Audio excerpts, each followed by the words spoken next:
mariage n'est pas un jeu parce qu'il n'est pas accompagné que de joie, mais aussi de peine. Vous devez le savoir, mes frères et sœurs. Chers célibataires, le mariage n'est pas accompagné que de joie. Le mariage est aussi accompagné de peine. Je me souviens quand j'ai épousé mon épouse Blanche, nous avons quitté l'hôtel et après l'hôtel, nous rentrons à la maison. Elle tombe gravement malade. La même nuit, je l'amène à l'hôpital. Donc, j'ai quitté la lune de miel directement. Je suis allé à l'hôpital. J'étais au chevet de ma femme. Donc, à peine marié, je me retrouvais à l'hôpital avec ma femme. C'était quoi? Il y a eu des temps de joie. Il y a aussi des temps de peine. Donc, Dieu voulait déjà m'équilibrer dès le départ que dans le mariage, il y aura des joies, il y aura des peines. Un enfant naît, quand il naît, on vous dit qu'il est malade. Et vous devez être là pendant 1 mois. Vous allez à l'hôpital. Docteur, comment ça va? Docteur, comment ça va? Docteur, comment ça va? Docteur, comment ça va? Docteur, comment ça va? Et ta femme est enceinte. Le jour, elle doit accoucher. Et puis, on vient te dire, il faut la césarienne. Et c'est toi qui dois décider qu'il faut une césarienne. Ça, c'est aussi les peines du mariage. Vous qui regardez que des films avec des violons, avec des pianos. Oh, il y a aussi l'accouchement. L'accouchement, on nous amène les bébés ici, hein? On va bénir le bébé. Si on vous raconte l'histoire de la naissance, comment l'homme est en train de faire les 100 pas dans le couloir de l'hôpital, tu attends. Certaines femmes, elles vont à l'hôpital 2 jours, 3 jours, elles n'accouchent pas. Dave, toi-même, tu sais. Elles n'accouchent pas. Et tu te sens comme responsable. Tu ne dors pas. Il n'y a même pas moyen de rentrer à la maison. Et tu dors sur une chaise en attendant qu'elle accouche. Et les médecins viennent tout le temps te demander, donne ceci, donne cela, donne ceci, donne cela. Et des fois, certains, ils sont arrivés, on lui dit, entre la mère et l'enfant, tu dois choisir qui doit vivre. Si tu es un enfant, n'entre pas dans ces choses. Tu vas commencer à pleurer. Tu vas commencer à pleurer. En français, je suis un enfant qui t'a poussé. Alléluia. Le mariage n'est pas seulement accompagné de joie, il est aussi accompagné de peines, des peines. Et tu peux tout faire. Il y a des peines qu'on n'évite jamais, jamais, jamais. Un enfant qui va à l'école et puis il échoue. C'est une peine, n'est-ce pas? Tu vas à l'école, premier de la classe, c'est tel. Deuxième de la classe, tel. Troisième, ton enfant dernier. C'est la peine. Alléluia. La peine d'éduquer un enfant, d'éduquer une fille, de la protéger des hommes bizarres. La peine. Et nous voyons cela. Lorsqu'Adam était tout seul, tout allait bien. Lorsqu'il épouse Ève, il doit subir l'influence de Ève. Et Ève lui amène des problèmes, lui amène le fruit défendu. Et lui amène des problèmes spirituels, lui amène des problèmes avec Dieu, de sorte que Adam a dit à Dieu, la femme que tu m'as donnée, quand j'étais seul, j'étais bien. Maintenant que tu m'as donné Ève, regarde, ça lui a amené des peines. Et encore, son fils Caïn tue Abel, il doit enterrer Abel, la peine. Abraham et Sarah, la peine, l'enfant ne vient pas. Belle femme, beau monsieur, mais stérilité. 1 année, l'enfant ne vient pas. La famille vous regarde. 2 ans, tu l'habilles bien, belle voiture, belle maison. 1 année, pas d'enfant. 2 ans, pas d'enfant. 5 ans, pas d'enfant. La peine. La servante de Dieu qui vous a prêché ici a fait 9 ans sans enfant. Et aujourd'hui, Dieu l'a béni avec 2 enfants. Mais si elle vous raconte les 9 ans, oh, terrible mes frères. La belle famille peut dire ceci. Et les amis disent ceci. Les gens parlent. Isaac et Rebecca aussi, la stérilité. Jacob et Rachel, stérilité.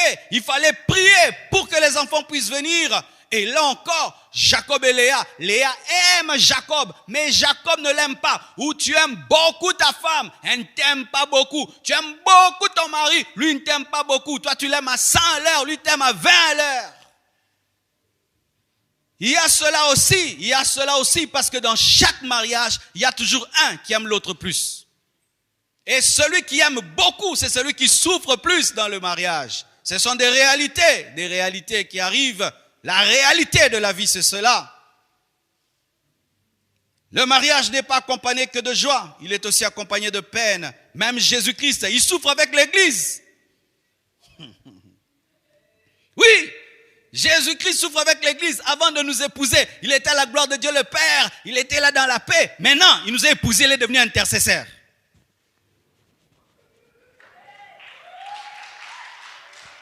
Avant que Jésus n'épouse l'église, il n'était pas intercesseur. Nous avons fait de Jésus l'intercesseur à la droite de Dieu le Père. Debout. Depuis qu'il nous a épousés, debout, en train de prier. Oh Dieu qui ne t'abandonne pas. Oh Dieu qui ne t'abandonne pas. Oh regarde l'apostasie. Regarde le Seigneur. Oh mon Dieu. Père, aide-le. Père, soutiens-le. Jésus est devenu intercesseur. Il aura la paix le jour de l'enlèvement.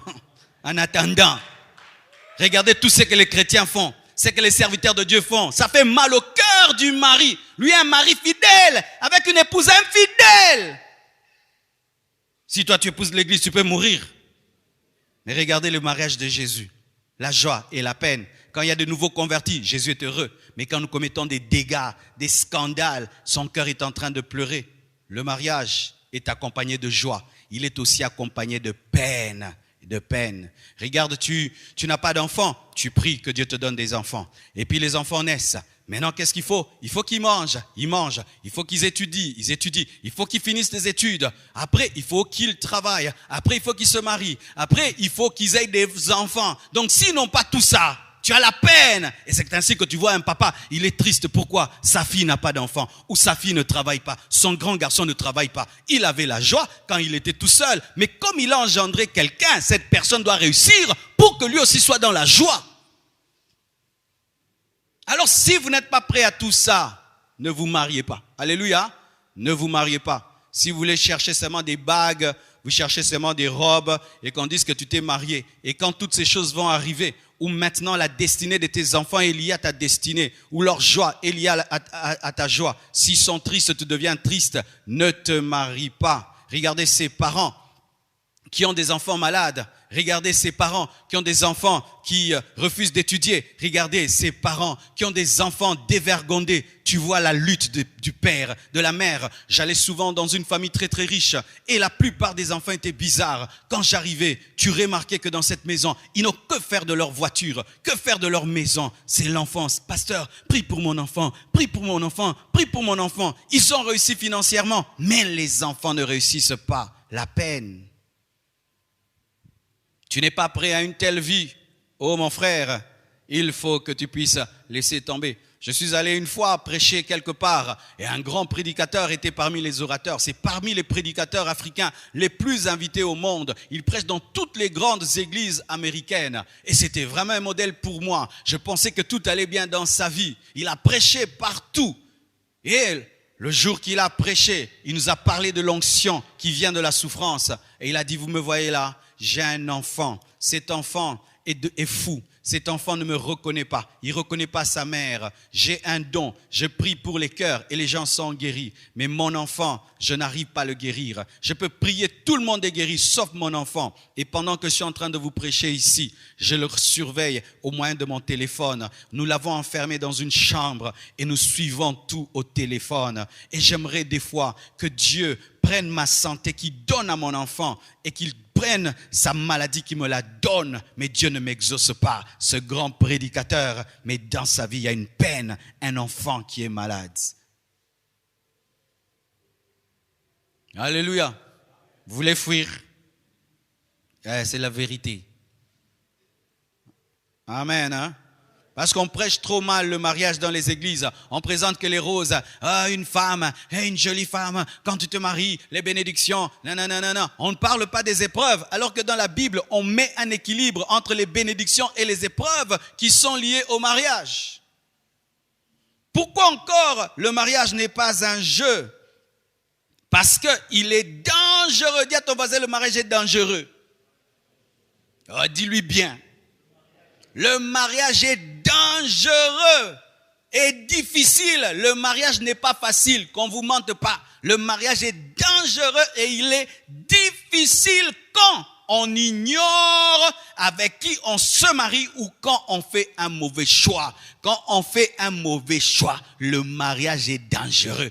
Quand on fait un mauvais choix, le mariage est très difficile. Imagine, tu épouses un homme qui ne pardonne jamais. Tu t'imagines ça? Vous savez qu'il y a des gens qui ne pardonnent jamais? Vous savez qu'ils existent. Il y a des gens qui ne pardonnent jamais. Ils viennent à l'église, ils parlent en d'autres langues. Mais lui, il peut te rappeler un tort que tu as fait il y a 20 ans. Avec précision, heure et date. Ah oui, ils sont là. Il y a d'autres qui ne partagent jamais. Ils ne partagent jamais. Il y a d'autres, ils insultent facilement. D'autres, ils prient là. Mais il est rempli d'impudicité. Donc c'est un frère. Même s'il se marie, il doit seulement tomber. Il y en a qui sont là. Maintenant, tu épouses un tel frère. Tu épouses un tel frère, incapable de se discipliner, incapable de se contrôler. Quelle sera ta vie, ma sœur? Il est beau, oui. Il est intelligent, oui. Il prêche bien, oui. Mais il ne sait pas se discipliner. Quelle sera ta vie? Ou tu sais qu'il te ment. Il dit qu'il est au travail, mais n'est pas au travail, tu sais. Ou il te ramène des enfants en dehors du mariage, tu sais. Ou même quand tu l'attrapes, il continue toujours, tu sais. Ou tu sais que ton mari est alcoolique, tu sais, tu épouses un homme qui est alcoolique. Quelle sera ta vie? Un homme irresponsable, il n'aime pas travailler, il n'aime pas travailler, il n'aime pas chercher, il ne fait que se plaindre. Oh le gouvernement, oh les sauts de moutons, oh les 5 chantiers, oh les 10 chantiers. Lui, il sait que parler des politiques, mais il ne cherche pas l'argent. Vous mourrez de faim, lui ne fait que lire les journaux. Il y a des hommes pareils. Et si tu penses qu'il n'y en a pas, tu te trompes. Il y a des femmes très impolies. Il y a des femmes insoumises. Tu parles, elles parlent. Tu gifles, elles te giflent. Oh, mes frères, vous ne savez pas? Tu la chasses, elle ne part pas. Elle te dit, c'est à toi de partir, moi je reste ici. Oh, tu ne sais pas ça? Tu appelles ta famille, elle insulte toute ta famille. Et puis elle tape ta maman. Vous en connaissez pas? Oh, elle est jolie, elle est belle. Oui, elle est jolie, elle est belle. Est-ce que tu as testé son éducation? Elle te manque déjà du respect dans le fiançailles.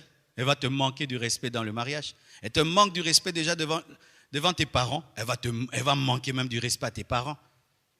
Le mariage est dangereux quand tu épouses une mauvaise personne. Le mariage est dangereux lorsque tu ne sais pas avec qui tu te maries. Le mariage est dangereux quand tu ne sais pas qui t'accompagne dans cette grande lutte.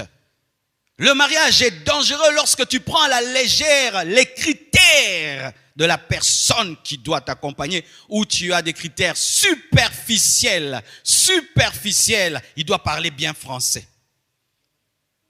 Toi, tu épouses le français, mais on peut t'insulter en français, on peut te tromper en français, on peut te faire pleurer en français, même en anglais. Oh non, pourquoi tu épouses cette fille-là? Quand il porte la robe, waouh, ça lui va. Toi, tu épouses la taille. Hey, elle va te tailler. Elle va te tailler avec la taille. Et tu sais, quand une femme est belle, si elle te fait du mal, tu ne verras plus sa beauté. Dans le mariage, ce qui est bizarre, c'est que quel que soit le niveau de la beauté de ta femme, tu te rends compte qu'en soi, ce que tu recherches, c'est son caractère. Ah oui, vous les frères là, quand vous voyez des belles silhouettes là, vous tremblez, vous voulez vous évanouir. Calmez-vous. Dis calme.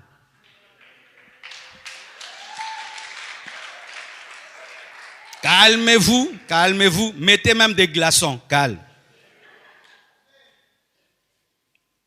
Car si tu mets de côté le caractère, parce qu'elle est belle, tu souffriras.